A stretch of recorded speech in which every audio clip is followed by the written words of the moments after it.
আসসালামু আলাইকুম ওরহমতুল্লাহি ওবরাকাতুহু। প্রিয় দর্শক, আপনি কি কখনো ভেবে দেখেছেন এই পৃথিবীতে যে মানুষটিকে আল্লাহ রব্বুল আলামিন সমস্ত সৃষ্টির জন্য রহমত হিসাবে পাঠিয়েছিলেন, সেই মানুষটির শরীর থেকে রক্ত ঝরেছিল? সেই পবিত্র শরীর যে শরীরকে ফেরেশতারা স্পর্শ করতে চাইতেন, সেই শরীরে পাথর আঘাত করেছিল নির্মম মানুষেরা? সেই মুবারক পা, যে পা দিয়ে তিনি মানুষকে জান্নাতের পথ দেখিয়েছিলেন, সেই পা রক্তে ভিজে গিয়েছিল। জুতার ভেতরে জমাট রক্ত জমে গিয়েছিল এতটাই যে জুতো খোলা যাচ্ছিল না। এমন একটি দিন ছিল আমাদের প্রিয় নবী হজরত মোহাম্মদ সাল্লাল্লাহু আলাইহি ওয়াসাল্লামের জীবনে, যে দিনটিকে তিনি নিজেই বলেছিলেন উহুদের যুদ্ধের চেয়েও কষ্টের দিন। হ্যাঁ, আজ আমরা সেই তায়েফের সেই হৃদয় বিদারক ঘটনা নিয়ে কথা বলবো, যে ঘটনা শুনলে পাথরও কাঁদে, আকাশও ভারী হয়ে যায়। এই ভিডিওটি শেষ পর্যন্ত দেখুন, কারণ এই ঘটনার শেষে যা ঘটেছিল তা আপনার চোখে পানি আনবে এবং আপনার ঈমানকে তাজা করে দেবে। আর হ্যাঁ, আপনি যদি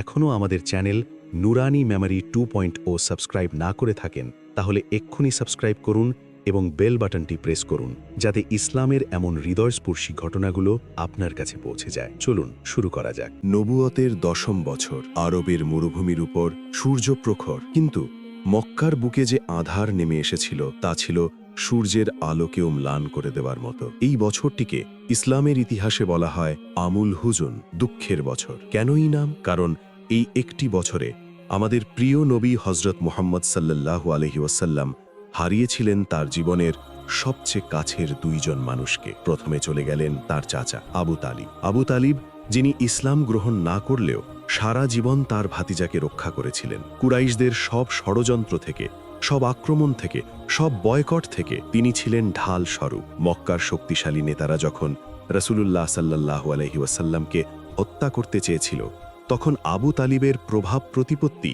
তাদের থামিয়ে রেখেছিল। কিন্তু আবু তালিব চলে গেলেন, সেই ঢাল আর রইল না। আবু তালিবের মৃত্যুর মাত্র কয়েকদিন পরেই চলে গেলেন উম্মুল মুমিনিন হজরত খাদিজা রাদিয়াল্লাহু আনহা। খাদিজা রাদিয়াল্লাহু আনহা তিনি শুধু স্ত্রী ছিলেন না, তিনি ছিলেন রাসূলুল্লাহ সাল্লাল্লাহু আলাইহি ওয়াসাল্লামের প্রথম বিশ্বাসী, প্রথম সান্ত্বনাদাতা, প্রথম সাহায্যকারী। যখন হেরা বোহা থেকে ওহির ভারে কাঁপতে কাঁপতে নেমে এসেছিলেন রাসূলুল্লাহ সাল্লাল্লাহু আলাইহি ওয়াসাল্লাম, তখন খাদিজা রাদিয়াল্লাহু আনহাই তাকে চাদরে জড়িয়ে ধরে বলেছিলেন, আল্লাহ আপনাকে কখনো অপমানিত করবেন না। সেই খাদিজা রাদিয়াল্লাহু আনহা, যিনি নিজের সব সম্পদ ইসলামের জন্য উৎসর্গ করেছিলেন, যিনি শিয়াবে আবি তালিবের 3 বছরের নির্মম বয়কটে স্বামীর পাশে থেকে ক্ষুধায় কষ্ট সহ্য করেছিলেন, তিনিও চলে গেলেন। ভাবুন একবার, একটি মানুষ যিনি সারা পৃথিবীর বিরুদ্ধে দাঁড়িয়ে সত্যের কথা বলছেন, তার বাইরের ঢাল চাচা চলে গেলেন আর ভেতরের শক্তি স্ত্রী চলে গেলেন। দুটি ক্ষতি একসাথে, বাইরের সুরক্ষা শেষ, ভেতরের সান্ত্বনাও শেষ। মক্কার কুরাইশরা এই সুযোগটির জন্যই যেন অপেক্ষা করছিল। আবু তালিব যতদিন বেঁচে ছিলেন ততদিন তারা একটু হলেও সংযত ছিল, কিন্তু এখন আর কোনো বাধা নেই। কুরাইশদের অত্যাচার বেড়ে গেল বহুগুণ। রাস্তায় হাঁটলে গালি, ঘরে থাকলে হুমকি, নামাজ পড়লে উপহাস। একদিন তো এক দুর্বৃত্ত রাসূলুল্লাহ সাল্লাল্লাহু আলাইহি ওয়াসাল্লামের মাথায় ময়লা ও ধুলোবালি ছুঁড়ে মেরেছিল। অন্যদিন তার সিজদারত অবস্থায় পিঠের উপর উটের নাড়ি ভুড়ি চাপিয়ে দেওয়া হয়েছিল। এই ছিল মক্কার পরিস্থিতি। রাসূলুল্লাহ সাল্লাল্লাহু আলাইহি ওয়াসাল্লাম বুঝতে পারলেন মক্কায় দাওয়াতের পথ ক্রমশ সংকুচিত হয়ে আসছে। তাকে নতুন কোনো জায়গায় ইসলামের বাণী পৌঁছতে হবে। তিনি ভাবলেন, হয়তো মক্কার বাইরে কোথাও মানুষ তার কথা শুনবে, হয়তো কোথাও এমন মানুষ পাবেন যারা তাওহীদের এই ডাকে সাড়া দেবে। আর তাই তার দৃষ্টি পড়ল তায়েফের দিকে। তায়েফ মক্কা থেকে প্রায় 60 মাইল দূরে পাহাড় ঘেরা একটি সবুজ শহর, যেখানে বাস করত বনু সাকিফ গোত্র। এটি ছিল আরবের দ্বিতীয় বৃহত্তম শহর। রাসূলুল্লাহ সাল্লাল্লাহু আলাইহি ওয়াসাল্লাম আশা করলেন হয়তো তায়েফবাসী তাকে আশ্রয় দেবে, তার দাওয়াত গ্রহণ করবে। কিন্তু তিনি জানতেন না, তায়েফে তার জন্য অপেক্ষা করছে জীবনের সবচেয়ে কষ্টকর অভিজ্ঞতা, যা তার হৃদয়ে গভীর ক্ষত রেখে যাবে চিরকালের জন্য। রাসূলুল্লাহ সাল্লাল্লাহু আলাইহি ওয়াসাল্লাম তায়েফের উদ্দেশ্যে রওনা হলেন। তার সাথে ছিলেন তার পালক পুত্র এবং বিশ্বস্ত সঙ্গী হজরত জায়েদ ইবনে হারেসা রাদিয়াল্লাহু আনহু। দুজন মানুষ। মক্কা থেকে তায়েফ প্রায় 60 মাইলের পথ। মরুভূমির প্রখর রোদে, পাথুরে পাহাড়ি পথে পায়ে হেঁটে তারা চললেন। কোনো বাহন নেই, কোনো কাফেলা নেই, কোনো সেনাবাহিনী নেই, শুধু দুটি মানুষ আর বুক ভরা আশা। রাসূলুল্লাহ সাল্লাল্লাহু আলাইহি ওয়াসাল্লামের হৃদয়ে ছিল এই প্রত্যাশা যে হয়তো তায়েফবাসী ইসলামের সত্যের আলো দেখতে পাবে, হয়তো তারা একজন নবীকে আশ্রয় দেবে, হয়তো এই পাহাড়ি শহর থেকে ইসলামের নতুন এক অধ্যায় শুরু হবে। পথে জায়েদ রাদিয়াল্লাহু আনহু হয়তো তাকে জিজ্ঞাসা করেছিলেন, ইয়া রাসূলাল্লাহ, তায়েফবাসী কি আমাদের কথা শুনবে? রাসূলুল্লাহ সাল্লাল্লাহু আলাইহি ওয়াসাল্লাম হয়তো মৃদু হেসে বলেছিলেন, আমরা আল্লাহর ওপর ভরসা রাখি, তিনি ভালো জানেন কোথায় তার দ্বীনের সাহায্যকারী লুকিয়ে আছে। এই ছিল আমাদের নবীর তাওয়াক্কুল, আল্লাহর ওপর পূর্ণ ভরসা। পৃথিবীর সব দরজা বন্ধ হয়ে গেলেও তিনি জানতেন আল্লাহর দরজা কখনো বন্ধ হয় না। অবশেষে তারা তায়েফে পৌঁছলেন, পাহাড় ঘেরা সবুজ শহর, আঙুরের বাগানে ভরা, ঠান্ডা বাতাসে প্রশান্ত একটি জায়গা। বাইরে থেকে দেখলে মনে হয় এখানে শান্তি আছে, এখানকার মানুষের হৃদয়ও হয়তো সুন্দর হবে, কিন্তু বাস্তবতা ছিল সম্পূর্ণ ভিন্ন। রাসূলুল্লাহ সাল্লাল্লাহু আলাইহি ওয়াসাল্লাম সরাসরি গেলেন তায়েফের ৩ প্রধান নেতার কাছে। তারা ছিল বনু সাকিফ গোত্রের ৩ সর্দার, আবদে ইয়ালাইল ইবনে আমর, মাসুদ ইবনে আমর এবং হাবিব ইবনে আমর। এই ৩ ভাই ছিল তায়েফের সবচেয়ে প্রভাবশালী ব্যক্তি। রাসূলুল্লাহ সাল্লাল্লাহু আলাইহি ওয়াসাল্লাম তাদের কাছে গেলেন এবং অত্যন্ত বিনয়ের সাথে, ভদ্রতার সাথে, হিকমতের সাথে তাদের ইসলামের দাওয়াত দিলেন। তিনি তাদের বললেন, আমি আল্লাহর রাসূল, আমি তোমাদের একমাত্র আল্লাহর ইবাদতের দিকে আহ্বান করছি। মূর্তি পূজা ছেড়ে দাও, আল্লাহর ছাড়া কোনো ইলাহ নেই। তোমরা যদি আমাকে সাহায্য করো, আশ্রয় দাও, তাহলে আল্লাহ তোমাদের উত্তম প্রতিদান দেবেন। তিনি জান্নাতের কথা বললেন, জাহান্নামের ভয় দেখালেন, তাওহীদের সৌন্দর্য ব্যাখ্যা করলেন। কিন্তু ৩ সর্দারের উত্তর ছিল চরম অবমাননাকর। প্রথমজন বলল, আল্লাহ কি তোমার ছাড়া আর কাউকে পাঠাতে পারেননি নবী হিসেবে? যদি তুমি সত্যিই নবী হও, তাহলে আমি কাবার গিলাপ ছিঁড়ে ফেলব। এটা ছিল চরম উপহাস।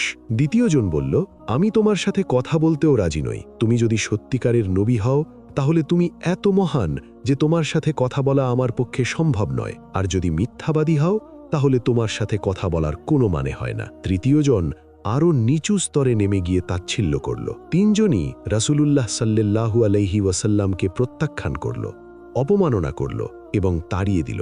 রাসূলুল্লাহ সাল্লাল্লাহু আলাইহি ওয়াসাল্লাম হতাশ হলেন না। তিনি এই ৩ সর্দারের কাছে প্রত্যাখ্যাত হয়ে সাধারণ মানুষের কাছে গেলেন।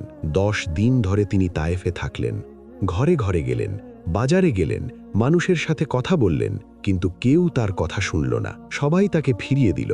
শুধু ফিরিয়ে দিলই নয়, বরং তারা তাকে উপহাস করল, গালি দিল, অপমান করল। তায়েফে কেউ একজনও তার দাওয়াত গ্রহণ করল না। আশার সব আলো ধীরে ধীরে নিভে যেতে লাগল। কিন্তু সবচেয়ে ভয়ঙ্কর অধ্যায়টি তখনও বাকি ছিল, যা ঘটতে চলেছিল তায়েফ থেকে ফেরার পথে। 10 দিনের নিরলস প্রচেষ্টার পর রাসূলুল্লাহ সাল্লাল্লাহু আলাইহি ওয়াসাল্লাম যখন বুঝতে পারলেন যে তায়েফবাসী তার দাওয়াত গ্রহণ করবে না, তখন তিনি ভগ্ন হৃদয়ে তায়েফ ত্যাগ করার সিদ্ধান্ত নিলেন। তিনি তাদের কাছে শেষবারের মতো একটি অনুরোধ করেছিলেন, তোমরা যদি আমার কথা নাও মানো, অন্তত আমার এই আগমনের কথা গোপন রাখো, যাতে মক্কার কুরাইশরা জানতে না পারে এবং আমার বিরুদ্ধে আরও শক্তিশালী না হয়। কিন্তু তারা এই ছোট্ট অনুরোধটিও রাখল না, বরং তারা এমন কিছু করল যা মানবতার ইতিহাসে সবচেয়ে কলঙ্কজনক অধ্যায়গুলোর একটি হয়ে রইল। তায়েফের সেই নেতারা তাদের শহরের বখাটে ছেলেদের, কৃতদাসদের এবং পাগল প্রকৃতির মানুষদের লেলিয়ে দিল রাসূলুল্লাহ সাল্লাল্লাহু আলাইহি ওয়াসাল্লামের পেছনে। তারা 2 সারিতে দাঁড়িয়ে গেল রাস্তার 2 পাশে। রাসূলুল্লাহ সাল্লাল্লাহু আলাইহি ওয়াসাল্লাম যখন মাঝখান দিয়ে হেঁটে যাচ্ছিলেন, তখন তার দিকে পাথর ছুঁড়তে শুরু করল। ছোট ছোট বাচ্চারা, বখাটে যুবকরা, নির্বোধ মানুষেরা সবাই মিলে পাথর মারছিল। একটি পাথর, 2টি পাথর নয়, অবিরাম পাথরের বৃষ্টি। পাথর লাগছিল তার পবিত্র শরীরে, পাথর লাগছিল তার মুবারক পায়ে। প্রতিটি পাথরের আঘাতে তার চামড়া ফেটে যাচ্ছিল, রক্ত বের হচ্ছিল, রক্ত গড়িয়ে পড়ছিল তার পা বেয়ে জুতায় ঢুকে যাচ্ছিল। রক্ত এতটাই বেশি ছিল যে জুতার ভেতরে রক্ত জমাট বেঁধে গিয়েছিল। জুতা পায়ের সাথে রক্তে আটকে গিয়েছিল, খোলা যাচ্ছিল না। সেই পায়ের কথা ভাবুন, যে পা দিয়ে তিনি মেরাজের রাতে আরাশে আজিমে গিয়েছিলেন, যে পা রাতের তাহাজ্জুদে ফুলে যেত দাঁড়িয়ে দাঁড়িয়ে নামাজ পড়তে পড়তে।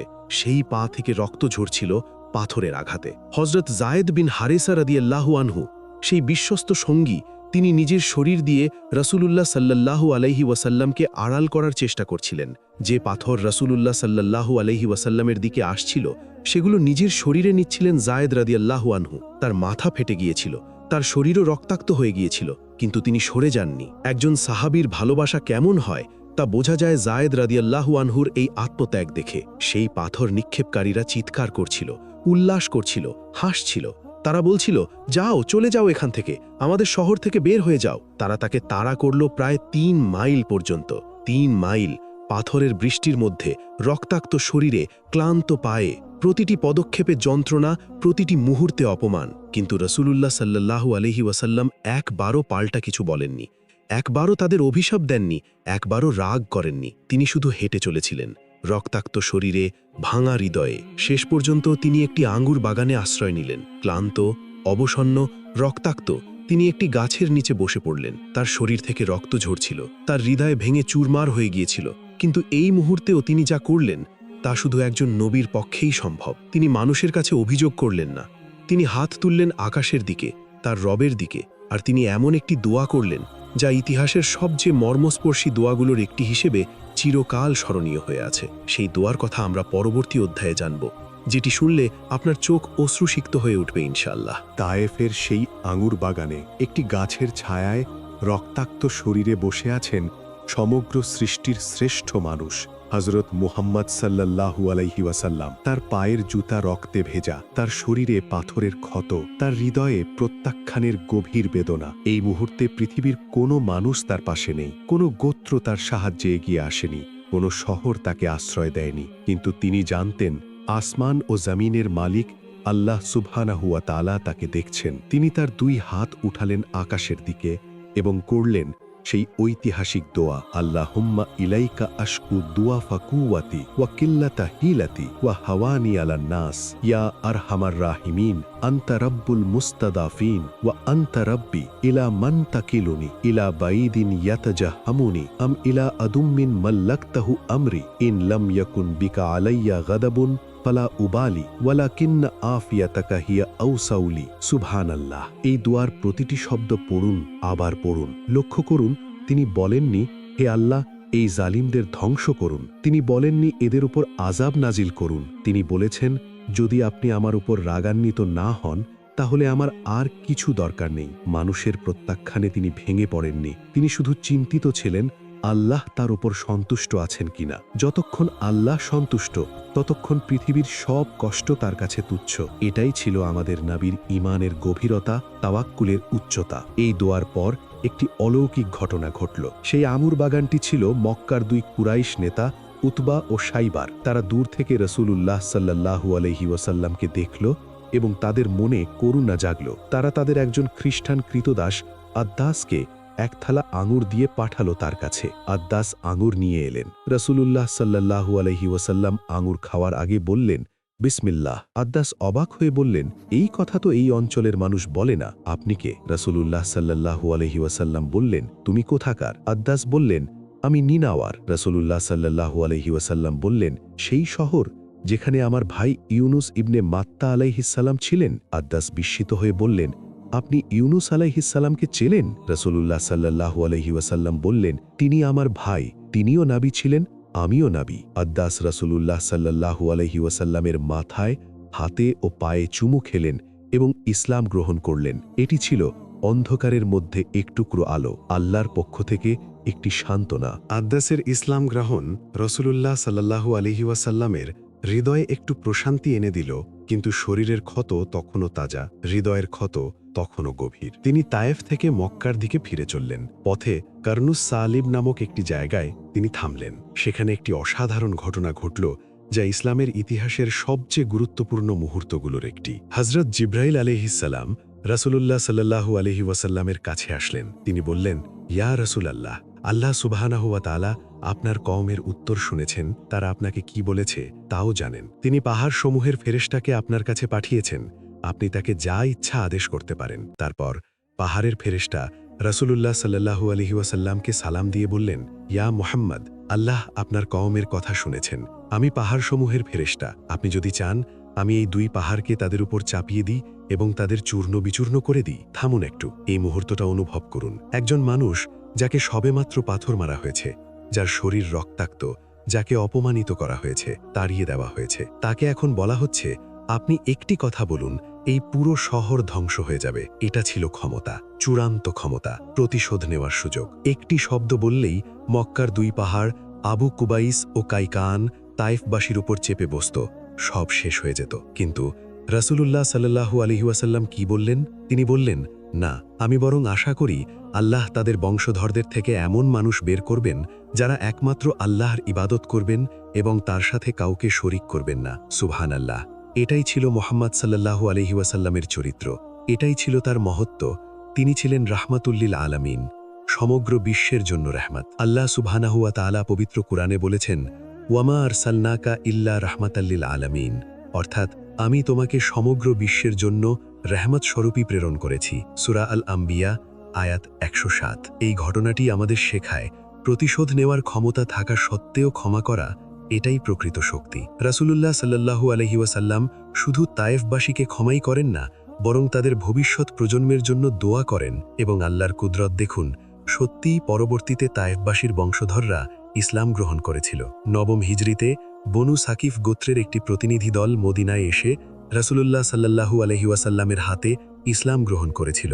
সেই তায়েফ, যে শহর একদিন তাকে পাথর মেরে তাড়িয়ে দিয়েছিল, সেই শহরই একদিন তার অনুসারী হয়ে গিয়েছিল। হযরত আয়েশা রাদিয়াল্লাহু আনহা একবার রাসূলুল্লাহ সাল্লাল্লাহু আলাইহি ওয়াসাল্লামকে জিজ্ঞেস করেছিলেন, ইয়া রাসূলাল্লাহ, উহুদের দিনের চেয়ে কঠিন কোনো দিন কি আপনার জীবনে এসেছে? রাসূলুল্লাহ সাল্লাল্লাহু আলাইহি ওয়াসাল্লাম বললেন, হ্যাঁ, তোমার কওমের কাছ থেকে আমি যা সহ্য করেছি তা অনেক কঠিন ছিল।